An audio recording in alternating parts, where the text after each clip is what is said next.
Fir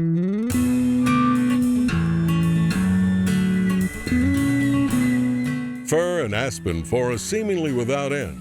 Mountains. Toto, we're certainly not in Kansas anymore. The far reaches of British Columbia are as wild and authentic today as they were 200 years ago, and hunters can experience it all near the historic mining village of Telegraph Creek. This is the jumping-off point where Golden Bear Outfitters leads moose, sheep, caribou, and bear hunters to the glory land. You have to fly a 185 plane deep into the wilderness, way up here in northwest British Columbia, land on a little strip. I don't think you can get much farther away from anywhere. Our lucky host will once again team up with veteran guide Billy Lampert, who led Spomer to a fine mountain goat on a recent show. And Bill, once again, the master woodsman. This guy can do just about anything. I've been packing this knife since I was 14 when I built it. It's stood the test of time. Does a heck of a job skinning moose. The guy is remarkable. I think you could turn him loose in the wilderness completely naked and he'd come out fully clothed, 10 pounds heavier, with his homemade knife. Level mountain plateau we hunt. You think you're seeing a lot of country, but actually you're only seeing about a quarter of it when you're looking across the top of it.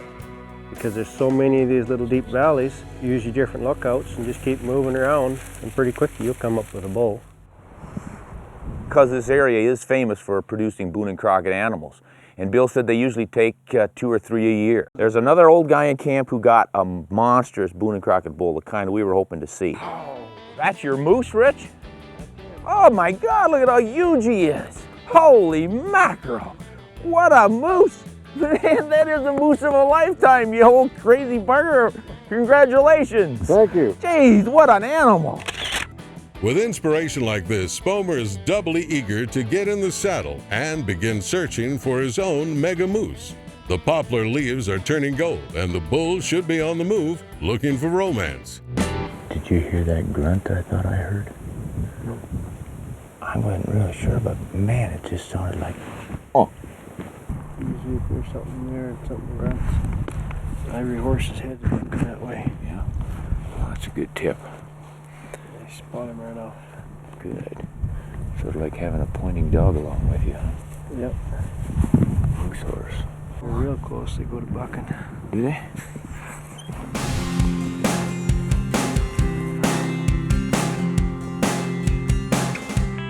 Oh, Bill spotted this scrape in this meadow. This is a classic for moose. A lot like whitetails. A big bull moose in the rut will make a scrape. Fall at the ground, as obviously you can see. Then he urinates in it. I can smell it right now. Stinky bull. You can even see where he's rolled in it. Rubs his shoulders in there, gets that all that stink. That actually helps the cows come into estrus. And a young bull that doesn't have the ability to metabolize that sort of a stink yet doesn't attract cows. So what he'll try to do is come in here and steal the smell from a bigger bull's scrape. And the cows will even come in here and roll in it. So it's really a good sign we've got a rutting bull in this area. When we first started getting into good moose sign, we found fresh beds where the grass was flattened down, tracks through the grass, not just of moose, though we saw grizzly bear trails, we saw wolf trails. So it was getting real exciting at that point. Just needed to see some animals. Got anybody out there? Nothing yet. Boy, this is just prime moose habitat. I'm watching the cotton down and it seems to be going up. Cuts down here and it starts to go up and then he wants a little switch, but it always seems to be rising. Yeah. So I think we'll be all right even though the winds are swirling. Yeah, we'll have to watch. If they pop up right on top, I better be ready. Now, as far as the calendar is concerned, we were looking at rut time here. Late September, 22nd, 23rd, around in there, they ought to be going full steam. So you expect the bulls to be grunting. It's not really loud, but you can hear it quite well out in this open country with good air. See if you can get a bull to talk to you.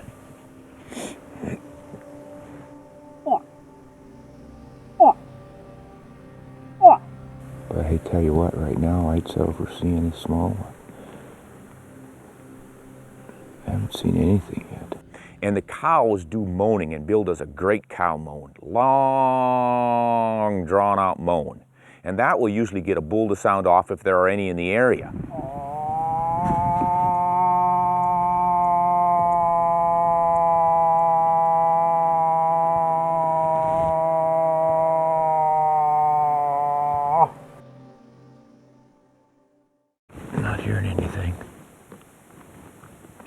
grunting back by now.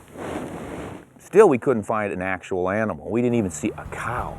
So we were starting to get quite worried. So we made one of those 5-6 hour moves.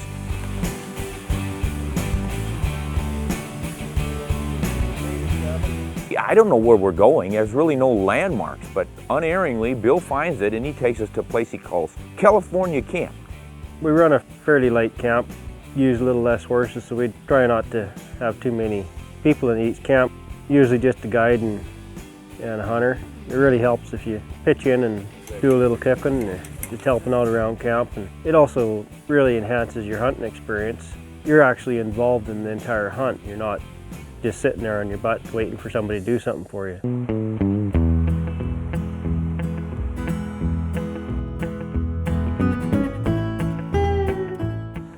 It's looking good. Make yourself comfortable, Bill. This could take a while. But by golly, we're gonna try to call one in here.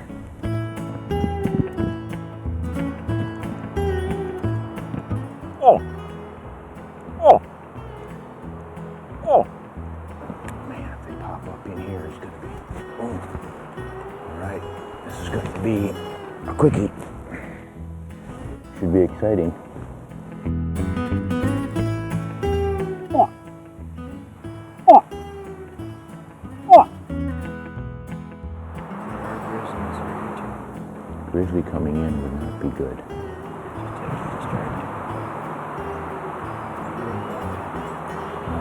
gonna roll you down the hill. If they like running game, they'll go after you. They want meat on your bones anyway. It's a matter of choice for the client. You know, how hard do you want to hunt?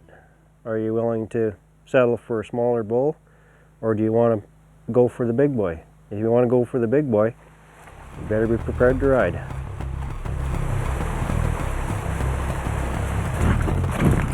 If you like horse riding, this is a hunt for you. If you don't like horse riding, better reconsider, because mostly you're traveling mountain country on horses. And I want to tell you what, it's some spectacular country and it's some rough country.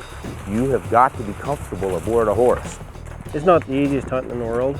We spend anywhere from 4 to 10 hours a day in the saddle, depending on where we're going and what we're going to take a look at. Helps if you spend a bit of time on saddle horse. We went across rivers again and again and again. In a couple of spots it was fairly deep. We had some steep banks and the horses were struggling. And then every once in a while we hit a mud hole that was incredibly deep. I don't know if you even had a bottom sometimes. The horses just plunged down to their bellies in mud and water. It was dramatic stuff. This isn't a bridle trail horse ride. This is real wilderness. You're bucking through brush, pioneering new routes. Trees are down across the old trails. Lots of brush that you're pushing through, ducking underneath. Tie your hat down, man. It'll come flying off. Looks like a cast-off antler up there. Nice long tine. Huh? He's in a pretty tough fight, though. Yeah, that's missing a brow tine. Looks like it's snapped off, huh? Pushed a little harder than he can handle. I'll be darned. Sure enough, it's, look at that. Sheared off that whole brow. Yep. Man. Snapped him right off. Pretty fair moose. The rodent's been chewing the tops on him. Depending on what he had for brow, he's probably a shooter. Yeah, and he's a good 12 inches across almost. That's pretty decent. Let's find one that's still on a bull. I felt certain that towards dusk, these guys would wake up and come out. They usually do on hot days. That didn't happen either, so we got back to camp pretty discouraged, went to bed hoping for a better morrow, and the better morrow came in the form of snow.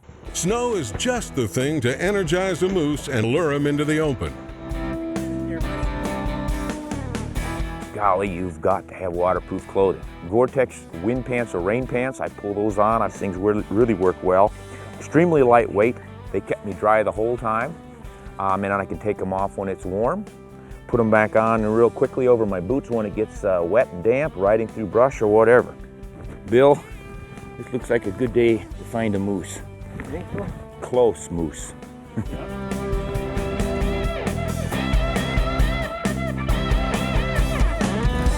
So we rode all day in the snow until finally bull pops up about 500 yards and Bill spots him.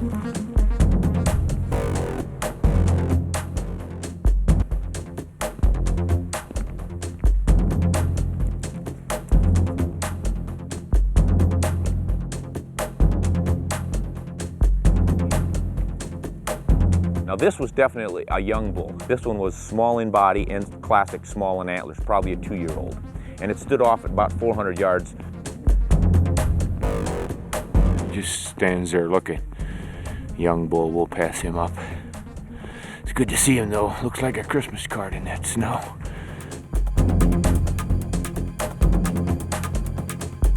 Talk about rigorous, tough hunting conditions. These were that and more. We had rain, we had snow, we had wind, we had cold, we had some nice days too. We had incredible scenery, but we had brutal going through sloppy, marshy muskeg. I mean, it was a challenge all the way around, and it really made me appreciate what our forefathers went through when they hunted the wilderness.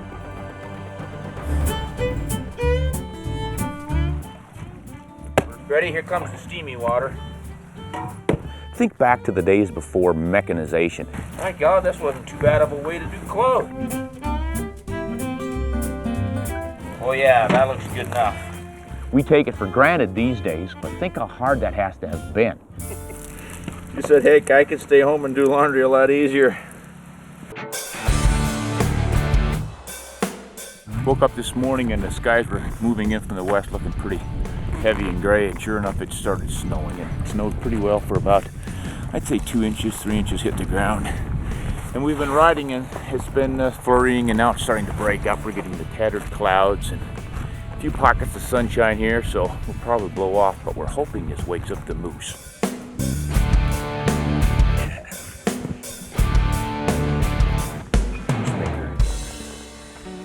Got up on a high ridge, started looking around. Just before we were to pull out, a bull pops up out of the willows over here, and Bill spots him.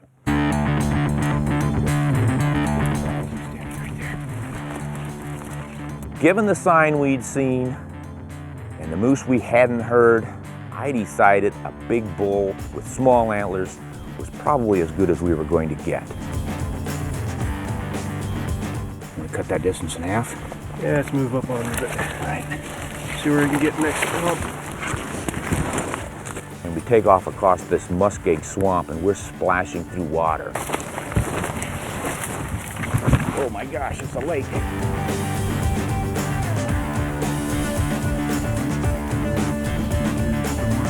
Splash, splash, splash through that water, thinking you're going to step into a deep hole at any time. A little bit nerve-wracking. Bill was leading the way and he was setting a torrid pace.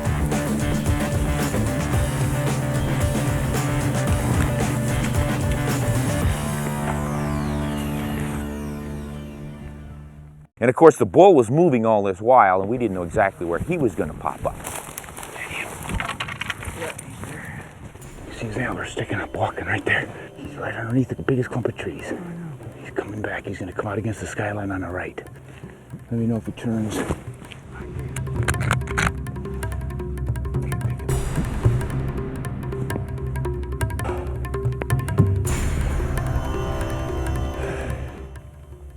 Got to clear some brush.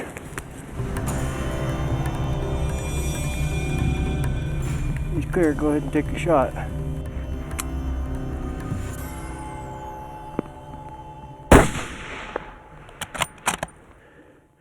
Got him. Yeah, you got him. I think he's good. When you're after an animal that big, 1,400 pounds of moose, the largest deer in the world, it's got to be exciting no matter how big his antlers may or may not be. When we got a good, clean broadside shot at about 200 to 225 yards, I took it. And made a good hit on that moose. He spun around, ran into the trees, flopped over, all over with one shot. This is a heck of a hard-earned bull. Look at the hackles on that guy. You could tie some dry flies with that stuff. Last winter there was a lot of snow out here, and we had a lot of winter kill and a lot of skinny moose. This was a big-bodied bull, but he didn't have a lot on the top end. 45 and a half almost. 45 and 5/8. Look at those gum boots. But they've got good sharp classic deer hooves. They look just like a giant whitetail hoof, but it helps them walk through the bogs. You know, I've hunted moose 6-8 times already. It's not like I needed to kill a big bull. I just wanted to have an exciting hunt, and this was certainly all of that. You know, you can't beat this country. The weather conditions, driving snow, and it's just perfect for a moose hunt. And we were pretty lucky to get this one. He was just full of fight. We hunted hard for him. Forests and mountains, willows and bogs, autumn color and Christmas card scenery. It all adds up to the legends of old. Moose hunting by horseback. It's still out there, waiting for the next lucky hunter.